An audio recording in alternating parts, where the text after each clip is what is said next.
আসসালামু আলাইকুম। একবার একটা ছোট বাচ্চা, যেহেতু তার মা মারা গিয়েছিল, সে তার খালার কাছে মানুষ হতো। তো একবার বাচ্চাটি, যেহেতু তার মা মারা গিয়েছে, সবাই তাকে অনেক বেশি আদর করতো। তো বাচ্চাটি একবার স্কুলে গেল এবং স্কুলে যাওয়ার পরে সে তার বন্ধুর পেন্সিল বক্স থেকে পেন্সিল চুরি করলো। তো সেটা সে এসে তার খালাকে দেখালো। তার খালা তাকে বকাঝকা না করে প্রশংসাই করলো।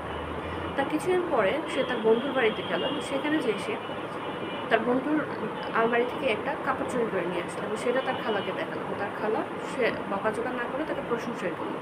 তো এইভাবে আস্তে আস্তে সে যখন বড় হলো, তখন সে বড় ধরনের চুরির সাথে জড়িয়ে পড়লো এবং এক পর্যায়ে তাকে পুলিশ ধরলো এবং এমন ভাবে তাকে মানে দণ্ড দেওয়া হলো যে তাকে বলা হলো যে তোমাকে এখন জেলে থাকতে হবে, যতদিন না তুমি শুধরাও ততদিন পর্যন্ত তোমাকে জেলে থাকতে হবে, কারণ সে বড় ধরনের চুরির সাথে জড়িয়ে পড়লো। তখন সে তার খালাকে বললো, মানে পুলিশে বললো যে সে তার খালার সাথে দেখা করতে চায়। তো পুলিশও তাদের কথাটা শুনলো এবং তার খালাকে আসতে বললো।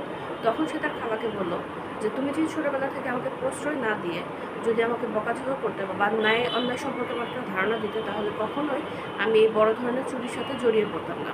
তাহলে এখান থেকে আমরা বুঝতে পারি যে যদি বাচ্চাদেরকে ছোটোবেলা থেকে ন্যায় এবং অন্যায় সম্পর্কে শেখানো যায়, তাহলে একটা মানুষ ভবিষ্যতে কখনোই বড় ধরনের কোনো খারাপ কাজ করতে সাহস পায় না, কারণ সে ছোটোবেলা থেকে বুঝতে পারে যে কোনটা ভুল কোনটা সঠিক।